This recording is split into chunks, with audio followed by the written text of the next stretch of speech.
मनीष झा युवराज। नमस्कार, स्वागत कर जागो महफिल में हम शिवम कुमार चौधरी एखन बेनीपुर में छी और पंचायत चुनाव चूँकि एखन विधानसभा चुनाव के लऽ पूरा बिहार में छै से तैयारी जोर शोर से चल रहा है। लेकिन ताहि बीच किछ जे पंचायत में किछ समस्या के कारण जे छै से मुखिया सबके बर्खास्त कयल गेलै या किछ जगह मुखिया जी सबके देहांत भऽ गेलनि, तो ओहि सब जगह पर में उपचुनाव भऽ रहल छै। एखन बेनीपुर प्रखंड के रमौली पंचायत में जे छै से उपचुनाव के समय आबि गेल छै और नामांकन एखन चालू छै। हमरा सबके बीच मनीष झा जी छथि जे मुखिया में छै से नामांकन करेलथि है। हिनका संग हमसब किछु बातचीत करै छी की केना तैयारी चलि रहल छै क्षेत्र में। आई चूँकि नामांकन भेले हैं तो क्षेत्र में से पहिने से तैयारी में लागल हेबै, अहाँ सब की केना चलि रहल छै माहौल? हम सब पूर्वतो पंचायत चुनाव में जीतल छी। हम एहिसँ पहिलेयो 5 साल रहल छी, कार्यकाल हम केने छी 11 से 16 के बीच में पंचायत समिति सदस्य से। हमर फादर अहाँके 11 वर्ष मुखिया रहल छथि रमौली पंचायत के।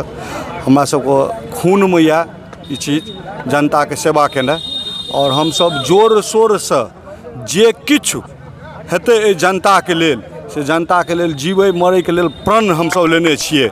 जे किछु करबै से जनता के लेल करबै और एक अथी नहीं करे दै छै।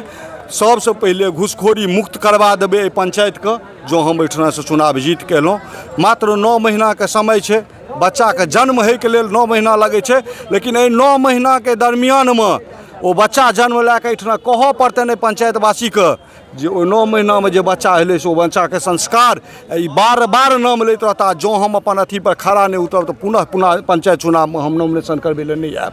हाँ बिल्कुल, ई एकटा से दर्शन लेल बढ़िया भऽ गेलै जे एखन के 9 महीना के से कार्यकाल में देख लेथिन, तकर बाद अगिला पंचवर्षीय में से चुनाव करथिन, ओ और बढ़िया हेतै व्यक्ति सबके लेल। की अहाँ के पंचायत में चूँकि अहाँ जे नॉमिनेशन करलियै या तो की समस्या जे छै से सबसे सामने आयल हन, विकटतम समस्या जे छै से समस्या अहाँ के बता रहल छी जे हमर पंचायत 3 गाँव में बटल छै। नवादा, किशनपुर, बेलोन और अहाँ के रमौली, और जहाँ की 4टा वार्ड बेलोन गाँव में छै।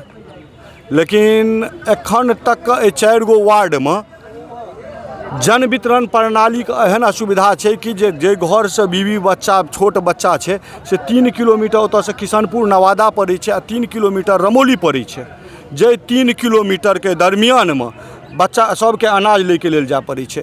से सबसे पहिल चीज रहतै जे हर 2 गो वार्ड पर में एकटा जन वितरण प्रणाली या तो जतऽ बहाली हेतनि तैसे नहीं, लेकिन ओतऽ आबि के वितरण करऽ पड़तनि हुनका पहिल। दोसर जे ग्राम सेवक के छियै से जनता नहीं चिन्है छथिन। ओहि जनता ओ सेवक के पंचायत भवन पर में ड्यूटी दिअ पड़तनि हर 8 दिन पर में 4 घंटा के लेल।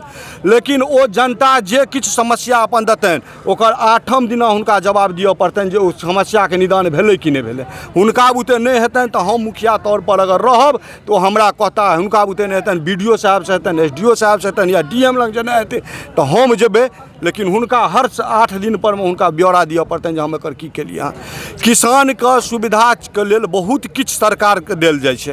एहि चीज के सब्सिडी, ओहि चीज के सब्सिडी, सबटा वर्ग किसाने छियै, लेकिन कोनो किसान के पता नहीं छै जे हमरा की भेटैया से। ओ किसान सलाहकार एहि पंचायत के नौकरी करै छै, हुनका 15,000 20,000 कि 10,000 नौकरी के तनख्वाह भेटै छनि, लेकिन ओ अपना घर में बैठल रहै छथिन, से नहीं बैठऽ देबनि।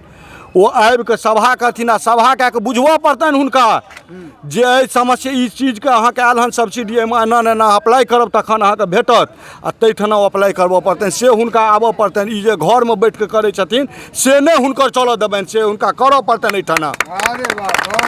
बहुत नीक लागल, चूँकि रणनीति पहले से मन में विचार कऽ लेने छथि और जनता सबके बीच एखन जे छै से नामांकन के लेल आयल छलथि या नामांकन भऽ गेलैया। अब हम सब चलब मान लिअ किछु हिनकर पंचायत के सेहो दृश्य सब देखेब जे की केना काज भेल छै, जे सब कहि रहलथि हन तऽ सबटा चीज पर में ओठ में लोक सब संगे बातचीत करब, ग्राउंड जीरो से एकटा रिपोर्ट देखाब। ताबत तक चाहब जे वीडियो के सब गोटा शेयर कऽ लिअ। एही के संग जय मिथिला, जय हिंद।